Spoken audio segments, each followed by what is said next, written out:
I think I finally figured out what movie that is. Man, it's brutal. That's what they do. They give you bad movies. Ugh.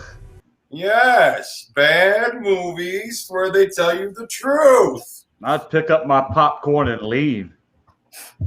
Why? Look, you just got the answer. You just got all the answers. I want some action, dude. Guns. Ba-da-da-da-da-da-da. Dude, Some listen, shit. they just spelled it out for you right there. Takes 100 people. The problem is it's so boring you can't even listen to the content, man. Well, that's what they want to do. They have to tell you. They have to tell you how they're going to abuse you before they abuse you to be able to pass the karmic laws of the universe. Right, Daniel? How's that be, buddy? Abuse you. Now you're going to Here Comes the Rain Again, Eurythmics, 1980. Oh, yeah. Oh, we're going to the simulation area. Huh? Yeah. So, baby, talk to me like lovers do. But he's telling you right there. Takes 100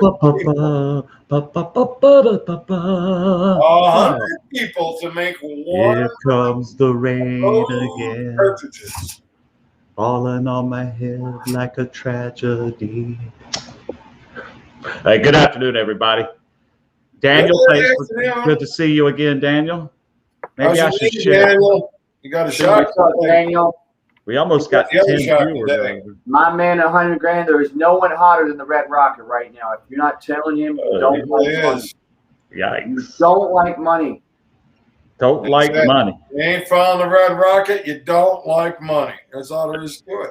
Maybe you're Ted Kaczynski and you just like living by yourself in a shack in the woods. Maybe you don't want to win. There are people that would prefer not to win. Daniel was on vacation. Hope you enjoyed it, buddy. Hope it was a good one.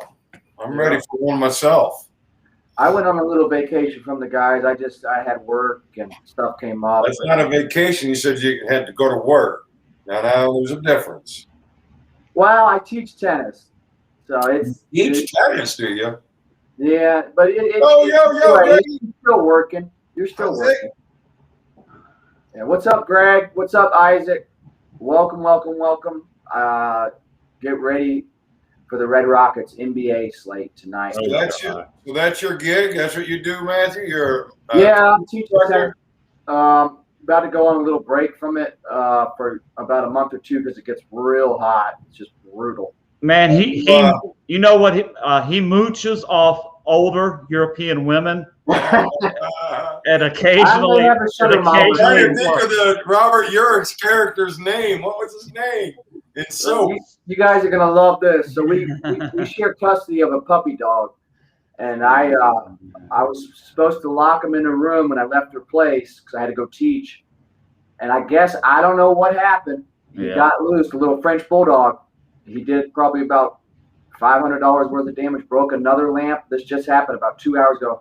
I'm on the court, and she's blowing me up, giving me every Russian cuss word you could think of. Well, welcome to the world of having pets, dude. Yeah, well, this guy needs 24/7 supervision. Yeah, a lot of them do, especially dogs more than anything, especially some dogs. They're so spastic. My grandpup's a French bulldog, and I took him out for a run with the ball, and gotta be careful. I had one dog one time. He got no clue. He just overruns. Yeah, they get the separation anxiety. I had a dog once. I tried to keep him in my bedroom that it literally chewed the bottom of my bedroom door off and pulled the carpet and the padding and everything trying to get under the door to get out of the room. I learned I was young then. I was like, okay, this won't ever happen. I mean, the dog destroyed my apartment basically, right? It was He ate the door and peeled the carpet and padding back to the concrete slab, dude. Massive damage. I love you. No, I wasn't saying that. I was, come here. If you guys know Eastern Europeans, I'm sure both y'all have ran into some in your days. They can get from cold to hot real quick, and you better be out of their way if they're hot. You will get it. You'll get the brunt of it. So how do we do yesterday? All right. So Rocket on fire still. Absolutely on fire. Let's keep it going. I'm riding your tail today, baby. I was riding it yesterday, so I'm not the jinx factor. So I mean, game ones. I think last year, Lou, we talked about this during the playoffs. The easy flip flop from game one to game two. Yep. Pretty simple. Been going on since. I've been telling it again today. It's been happening since before I bet. This was like some theory people had before 1990s, basically when I started gambling. So this is old, predates my gambling, and it still holds true today. Last night, you got both games were a winner. If you simply flip the team that won ATS game one, bet the other team game two yesterday, Denver best bet. And then Milwaukee, although they won game one against the Heat, they failed to cover the number. They didn't fail to cover the number last night. They destroyed Miami. So like I say, that's simple. You don't need to know nothing about the teams. You don't need to know nothing about the spreads. You don't need to know dick. Just know to bet the team that didn't cover game one and game two. That's what I like to bet. Yeah, it's not that complicated, to be honest. And it's been going on. The only team that I can recall that totally bumped that trend was the Michael Jordan-led Chicago Bulls teams of the 1990s. They tended to just win game one, win game two, and it didn't matter. You know, they covered those. But they were literally like the only team. Every other team that's done well in the playoffs the last 40 years basically follows that same pattern. And LeBron James, I mean, you're looking at that tonight coming back in. I saw some great numbers on LeBron James since 2012, coming off a straight-off playoff loss. He's 19-2, straight up 14-5 with a couple pushes against the spread. So 80% straight up, 67% against the spread, coming off a straight-up playoff loss, which is what happened to them. Predictably, we were on the Suns game one, made the, basing this on the theory that we like the Lakers to win the series, but we believe that Phoenix would give everything they had to win that first game because they had to. If they dropped that first game mentally, they would be crushed. So they won the first game. Now we can come back, hit the Lakers game two, and then make a decision game three, because the game three, if the Lakers win tonight, will be difficult to handicap on that spread because the Lakers are going to be 6-7 point favorites, which if you bet on the Lakers, man, those numbers get tricky with them. They'll come to. So I think we'll be good tonight with the Lakers as the best bet. When looking ahead to game three of that series, it'll probably be one of the more difficult games to actually pick the ATS winner on. So with that said, LA Lakers, best bet, Boston +9, Clippers -7. Flip the two teams that didn't cover game one, game two. Not that complicated. That's what I like in the NBA. Bet the Lakers tonight in the NBA. All right, Lakers. Going for 6 straight NBA best bet winners, if that means anything. Well, it will if it wins. Yeah. I mean, less if it doesn't. All right, Isaac comes in with the Celtics +9 today. He's got the Seattle Storm in the WNBA today, -2. So, all right, Matthew, what about you in baskets tonight? I'm not gonna overthink it. You go with the Red Rocket. That's the #1 play, and then I'll throw in my one play I like, a total. I think the Lakers get over 106.5 points, guys. I think they'll be motivated, and I think LeBron, who's not getting vaccinated, by the way, I'm shocked that he came out and said he's not getting vaccinated. LeBron has a big game since he'll be feeling healthy without the vaccine. But Lakers get over the 106.5 tonight, fellas. Lakers score about 112 to 115. I would like to know why they're not all over his shit for not getting vaccinated. Oh, they've been giving him a hard time. He's taken some flack from some people for sure. Yeah. So, but I think I would suggest before anybody, this is just me, before you go get the vaccine, if you're healthy and middle-aged, kind of like I am, go get a virology test first. See if you actually had the COVID and see if you've got the natural antibodies, because the natural antibody packet is going to be way better than the vaccine anyway. So if you're covered naturally by nature through your own body creating, do that before the vaccine. So I'm not going to say it. It's an individual choice, just like I thought it was with wearing the mask to me, guys. If you're concerned about it, get vaccinated, wear a mask. But if you get vaccinated, I don't see why you would give a fuck what anybody else does. You're protected, right? Yeah. You're protected. If you feel the vaccine is what you need to do, you take it. you're protected. Why would you care if somebody else gets vaccinated? That's the part I don't get. Why you care once you're protected? Why in the hell do you care what anybody else does? It makes no sense. I don't get is, I'm not going to try to play doctor, but I'm not going to play lab rat either. I prefer to wait. I was always saying when they came out, I'm going to be like the last guy. No, go ahead, sir. You go right ahead. Why you got to be a fucking lab rat? I'll be the last guy. I'll be the last guy to get the especially vaccine. from fucking the liars in charge, please. All right. That was all the NBA, I guess. Did you have something, Lou? No, I think man had something there, right? I had the over, just the team. I'm not. I'll just be honest. I've been going with the Red Rocket, especially Friday. I think it was Saturday. We swept. He swept, and then the Sunday with the best bet on the Suns. I mean, you don't deviate with something that's working, gentlemen. Just go with the Red Rocket, and I like the over in the Lakers. Don't jinx it, man. I know. Now we got 9 viewers, and everyone's listening to this. So. I just want to keep it going. I want to maintain the positive momentum. Let's keep the ride going, no doubt. Daniel is on Brooklyn. I see. I mean that game. That had me. I was actually leaning Brooklyn, but I could see it getting close towards the end. But I do think Brooklyn will win the game outright. But I know a difference of opinion with some people on that one. All right, so Lakers are the consensus here today. Lakers over for Maddie, and let's head over to some baseball, which I lose my play, but I borrowed that Rocket train for a couple of side winners. You had a nice couple sides there yesterday, but my Houston Oakland game, Seattle Oakland play does not hit, but I'm going back with it again today because that's what I do. I'm that series guy. If I go 0-2, sure, I'll be out of it. But Oakland has been a nice over train, and I stay on that over train. So last show recap from Marcus. Here he is. Dun, dun, dun, dun. Drum roll, please. There we go. Mickelson win. Nationals over. Plus 230.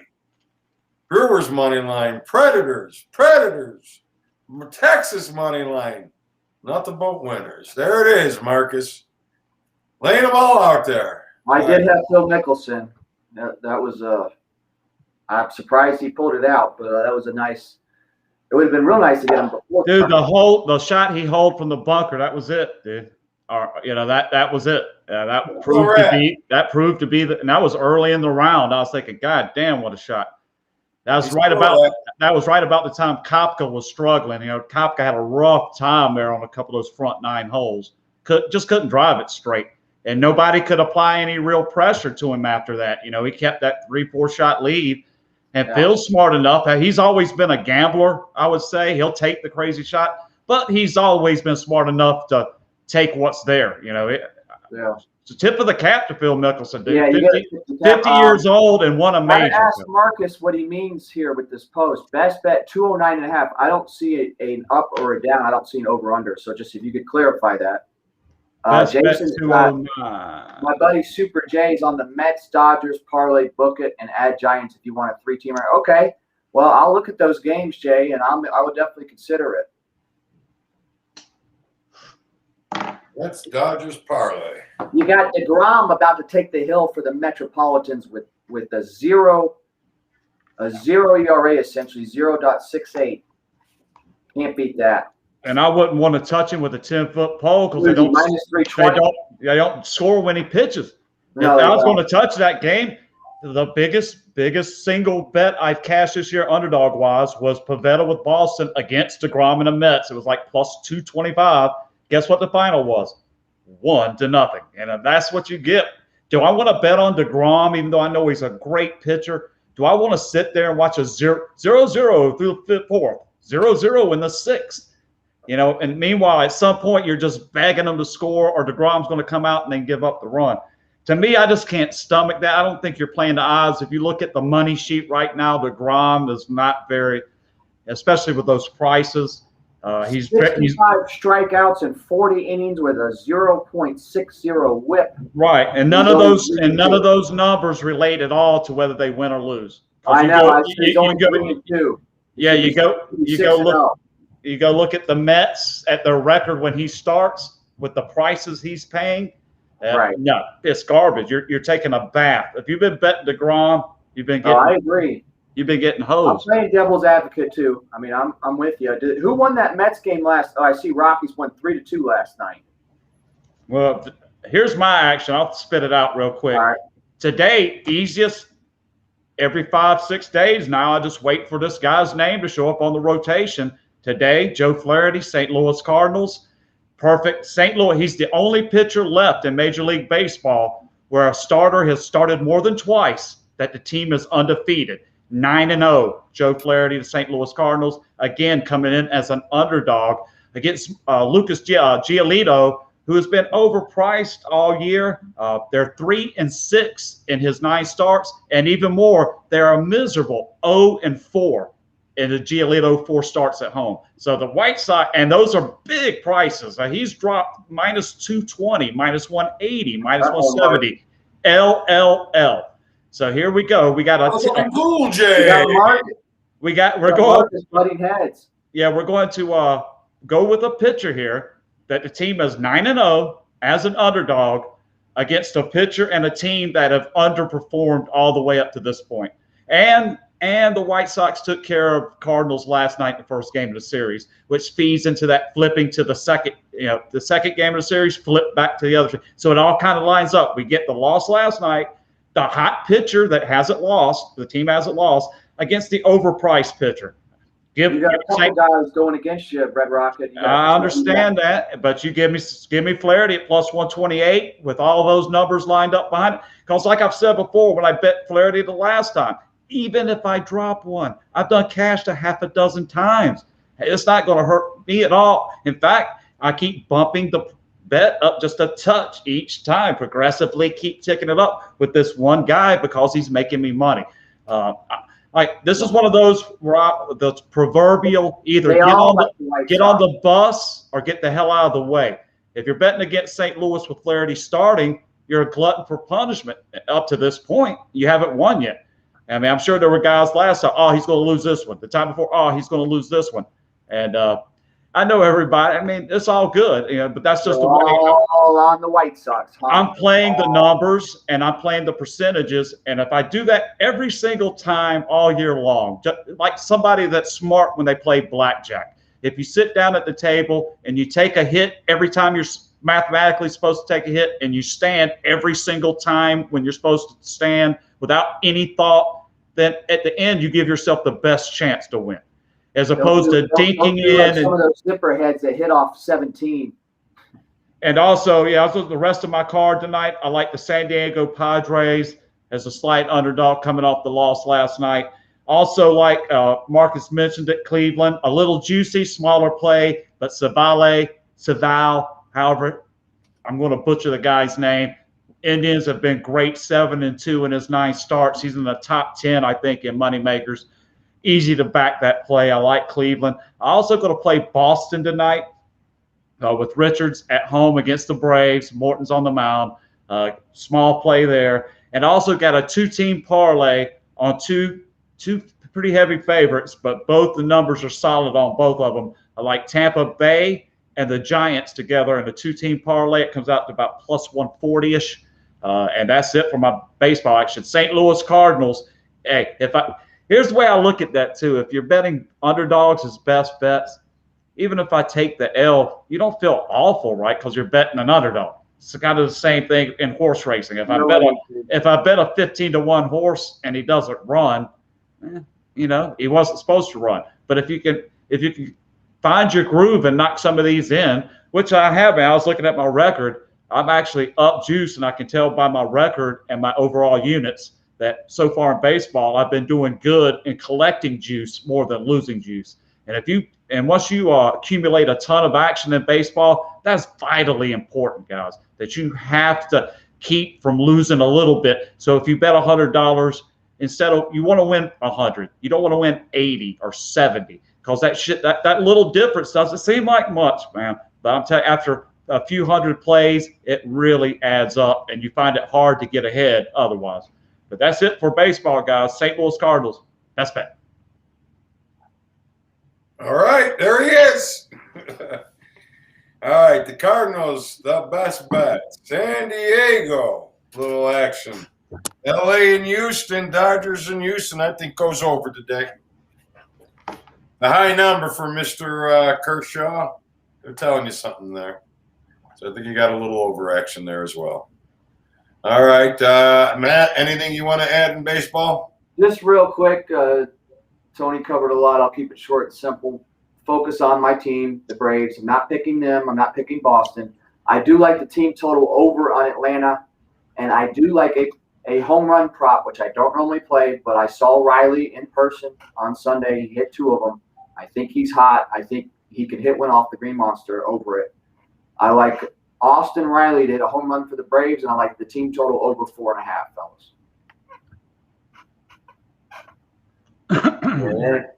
Okie doke. So I guess that ends it for baseball. But Marcus, he's going against you there. Him and Daniel both fading Flaherty today. So yeah, Jason, Super J also says White Sox. Ooh, it does look very awful. I mean, a big dog on a 8-0 pitcher, but I wouldn't bet against that. I know that. So. All right, wind's blowing out in Boston tonight from Marcus. Thanks for that heads up there. All right, so any hockey tonight? I did one hockey game. I took the Hurricanes on the puck line at plus 150. That's what I got. One game. I actually came through. I got burned by the Jets on Sunday. Edmonton, the Oilers, up 4-1. That hurt, but it was able to get it back yesterday. New York Islanders actually swept the NHL yesterday, 3-0, so I had a good day. Came right back, and just quickly here. Yeah, yesterday, best bet in the NHL was the New York Islanders. Also played Florida and Winnipeg. So when a team gets a 3-0 lead in an NHL series, right now it's 2-0. Most people think they'll keep fighting. No. Once you get up 3-0, bet the sweep. So far, it's 2-0. 2 teams have went up 3-0. Both teams have swept. So keep that in mind looking further as the playoffs continue. All right. There we go. I'll tackle the other game. I don't know if you guys could tell. It's a minor league affiliate of the Maple Leafs. I'm wearing a shirt today, the Marlies. I'm going with the Maple Leafs on the run line or puck line, minus 1.5 at plus 155. I just think they're dominating the series. They probably could have won all 3 games. I think that they beat up the Canadians tonight. I see maybe a 4-2, maybe 4-1 type game with the Maple Leafs on top. The other game, I will probably just ride Red Rocket on the Canes. He cashed one other game, minus 1.5 on that. So I'll stick with the good history on that. But, yeah, I think the Maple Leafs get it done, fellas, and I think by more than 1. I think what I was looking at with the Hurricanes, just to give a little bit of my thought process there, that they won both games at home pretty handily, then went to Nashville, lost in overtime both times. Now they're coming back home. I like that feeling that they're going to come back home here and win handily again. That's my feeling with the Hurricanes. Like I said, first 2 games, easy wins at home, go on the road for 2, drop 2 heartbreakers in overtime. Now you come back home. No. That's I just can't bet the big juice, right? And but I do feel comfortable enough that if they win, it'll be by more than the single goal. That's my logic. You see, Marcus, he's saying fade the Maple Leafs. Well, look, man, I definitely would never lay the minus 175 with the Maple Leafs. You either play the minus 1.5. I guess you can get -1 and do an open parlay, but I'm never going to tell anyone to go into your book and give them almost a 2-1 advantage on a hockey team. You could be right about Montreal. I see it differently, but you beat me before. Maybe you'll win again tonight. All right, guys. Yep, sorry. Right. Trying to get same time again. Yep, same time tomorrow, guys. Good luck to everybody. Thanks for everybody that tuned in. Saw we had a few viewers today. Hopefully we bang home some tickets. Tell your friends, tell your neighbors, cousins, brothers, sisters too, to tune in to BettorCenter Live. Thanks everybody. I'm banging out. Talk to you tomorrow. Your health is your wealth. From approximately Good 100 luck. Get 'em. Have a good night. Your See planet you is tomorrow. far, Jupiter. There are thousands of planets like yours set up by families like mine to supply an ever-increasing demand for more time.